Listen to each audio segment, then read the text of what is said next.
یہ آپ کے خادم خاص کا اسٹیٹمنٹ ہے، ان کا بیان ہے نبی کریم صلی اللہ علیہ وسلم کے تعلق سے۔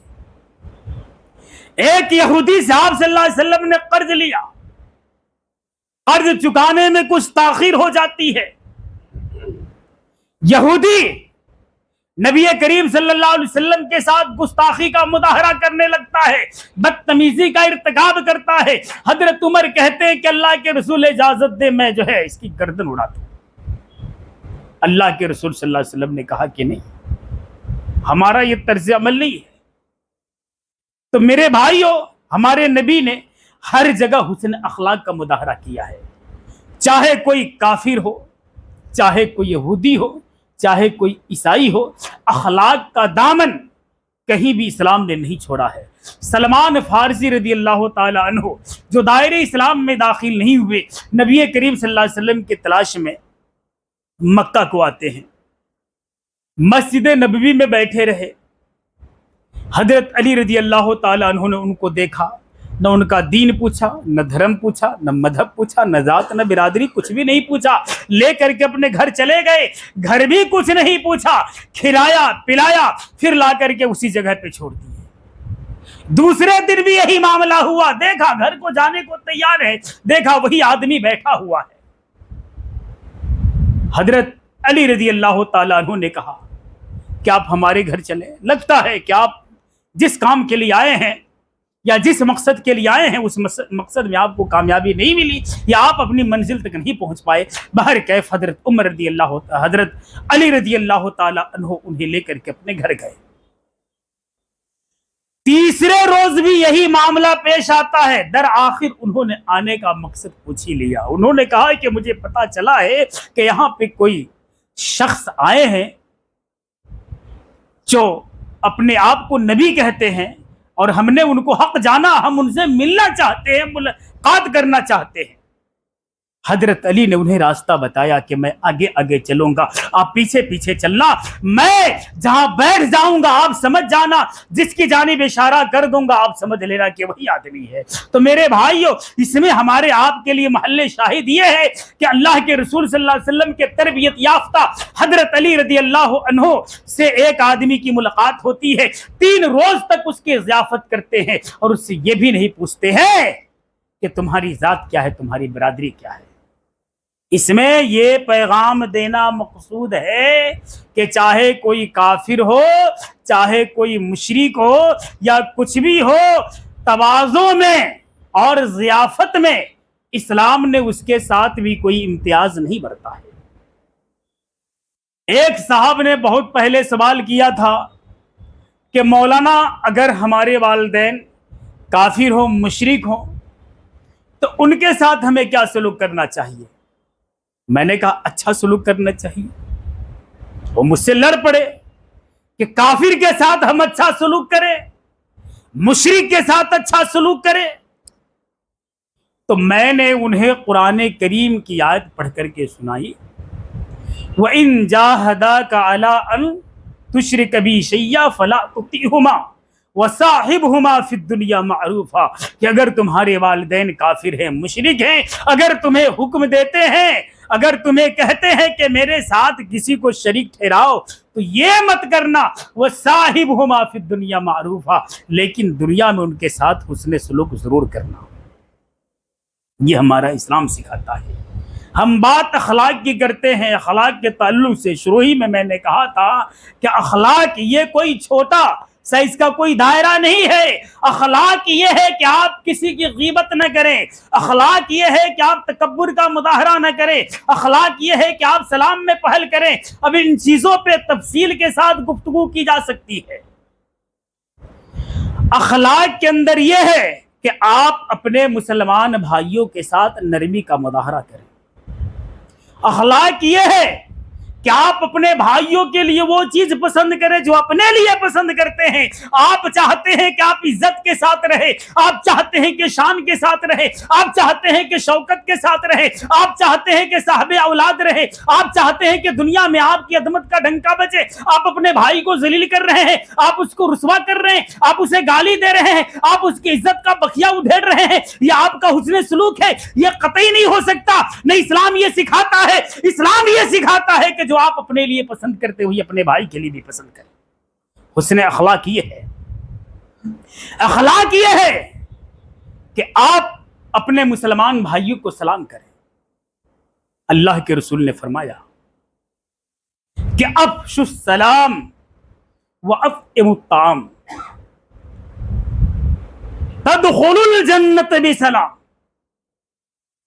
کہ سلام کو عام کرو, یہ حسن اخلاق ہے. سلام کو عام کرو, یہ سلام پھیلانا یہ کس ضمن میں آتا ہے؟ سلام کرنے سے آپ کا غرور کا جو کیڑا ہے وہ مر جاتا ہے. ایک انسان کے اندر اگر تکبر راہ پہ جائے, اگر وہ سلام کرتا ہے اور سلام میں پہل کرتا ہے تو اس کے کبر و غرور کا جو کیڑا ہے وہ کیڑا مر جائے گا. اسی لیے اسلام نے کہا کہ سلام کرو. سلام کرو گے تکبر سے دور رہو گے, سلام نہیں کرو گے تکبر آ جائے گا. کسی کے سلام کا انتظار کرو گے تکبر آ جائے گا, اور تکبر جہنم میں لے جانے کا ذریعہ ہے. اللہ کے رسول صلی اللہ علیہ وسلم نے فرمایا کہ اللہ رب العالمین فرماتا ہے کہ الکبریاء ردائی والعز ازاری فمن نازعنی فقد ادخلتہ النار. کہ تکبر میری چادر ہے اور عزت یہ میرا سرمایہ ہے. اگر اسے کوئی چھیننے کی کوشش کرے گا ہم اسے جہنم میں ڈال دیں گے. تو ایک مسلمان متکبر نہیں ہو سکتا, وہ گھمنڈی نہیں ہو سکتا, وہ اپنے مسلمان بھائی کے ساتھ رہتے ہوئے تکبر کا مظاہرہ نہیں کر سکتا, بلکہ وہ نرمی اختیار کرے گا. اسی لیے اللہ کے رسول صلی اللہ علیہ وسلم کی نرمی کی تعریف کرتے ہوئے اللہ رب العالمین نے فرمایا کہ فَبِمَا رَحْمَةٍ مِّنَ اللَّهِ لِنْتَ لَهُمْ. کہ اللہ کی مہربانی اور اس کی رحمت خاص کی وجہ سے آپ اپنے دوستوں کے ساتھ نرم رویہ اختیار کرتے رہے. وَلَوْ كُنْتَ فَضًّا غَلِيظَ الْقَلْبِ لَانفَضُّوا مِنْ حَوْلِكَ. کہ اگر آپ سخت دل ہوتے, اگر آپ کے اندر نرمی نہ ہوتی تو یہ لوگ جو آپ کے قریب ہیں یہ آپ سے دور ہو جاتے ہیں. اب حسن اخلاق کا ایک نمونہ اور پیش کرتا ہوں میں آپ کے سامنے. وقت بہت قلیل ہے. دیکھیے 3 صحابی رسول ایک جنگ میں بالکل شہادت کے قریب پہنچ چکے تھے. کسی مجاہد کے رشتہ دار نے اس کے سامنے پانی پیش کیا. اس نے کیا کہا کہ میرے بغل میں میرا بھائی ہے, پیاس کی شدت سے تڑپ رہا ہے, یہ پانی اسے دے دو. بات دیکھیے کتنا دردناک منظر ہے. وہ آدمی موت کے قریب ہے, پیاس کی شدت سے نڈھال ہے, اس کے سامنے پانی پیش کیا جاتا ہے, پانی ہاتھ میں لیتا ہے, پھر پیشکش ٹھکرا دیتا ہے اور کہتا ہے کہ میرے بغل میں میرا بھائی ہے, یہ پانی اسے دے دو. جب پانی دینے والا اس کے پاس پہنچتا ہے وہ کہتا ہے کہ میرے بغل میں میرا ایک بھائی ہے, وہ پیاس کی شدت سے نڈھال ہے, یہ پانی اسے دے دو. جب پانی لے کر کے اس کے پاس پہنچتا ہے, اللہ اکبر, قربان جائیے ان لوگوں کے اثار پہ, ان لوگوں کی جانثاری پہ, ان لوگ کی فدائیت پہ, ان لوگ کے حسن اخلاق پہ. جب اس کے پاس پانی لے کر کے پہنچتا ہے وہ انتقال کر جاتا ہے, دوسرے کے پاس آتا ہے وہ بھی اپنی جان آخری کا سفر کر دیتا ہے, تیسرے کے پاس آتا ہے, تیسرا بھی دار فانی سے کوچ کر جاتا ہے. تینوں کے تینوں انتقال کر جاتے ہیں, جام شہادت نوش کر جاتے ہیں. پانی جوں کے تو برقرار ہے. یہ اثار اور یہ قربانی کا جذبہ ہے اسلام کے اندر، تو میرے بھائیو اسلام کو فالو کرنے والا، اسلام کو اپنانے والا، اسلام پر چلنے والا کبھی بھی بد اخلاق نہیں ہو سکتا، نہ اپنی بیوی کے ساتھ بد اخلاقی کرے گا، نہ اپنے بچوں کے ساتھ بد اخلاقی کرے گا، نہ اپنے پڑوسی کے ساتھ بد اخلاقی کرے گا، نہ اپنے دوستوں کے ساتھ بد اخلاقی کرے گا، نہ جس کے ساتھ شہر میں کاروبار کرتا اس کے ساتھ بد اخلاقی کرے گا۔ آپ جان لیجئے کہ اگر اخلاق نہیں ہے انسان کے اندر تو انسان کامیاب نہیں ہے۔ اللہ رب العالمین ہم تمام لوگوں کو حسن اخلاق اپنانے کی توفیق دے، ہم لوگوں کو آپس میں بھائی بھائی بنائے، اخلاق کے ساتھ ہم لوگ کو زندگی بسر کرنے کی توفیق دے۔ اے رب قدیر، اخلاقی پہلو اختیار کرتے ہوئے ہم تم سے دعا کرتے ہیں کہ آج فلسطین کے اندر یا جہاں بھی ہمارے مسلمان بھائی پریشان ہیں ان کو پریشانیوں سے نجات عطا فرما۔ اے رب قدیر، ان کے دکھ درد میں تو کام آ۔ اے رب قدیر، تیرے علاوہ کوئی مدد کرنے والا نہیں ہے، یہی ہمارا ایمان ہے، عقیدہ ہے۔ اسی ایمان اور عقیدے کے توسط سے، اسی کے صدقے میں اے رب قدیر آج ہم اپنے دامن مراد کو تیرے سامنے پھیلاتے ہیں کہ جو بھی ہمارے مظلوم مقہور مسلمان بھائی ہے تو ان کی مدد فرما، اور اخلاق کی بنیاد پہ، کردار کی بنیاد پہ ہم مسلمانوں کے اندر اتحاد پیدا فرما۔ آمین۔ تقبل دعانا یا رب العالمین۔ بارک اللہ لنا ولکم فی القرآن العظیم ونفعنا وإياکم بالآیات والذکر الحکیم، انہ تعالی جواد کریم ملک رؤوف رحیم۔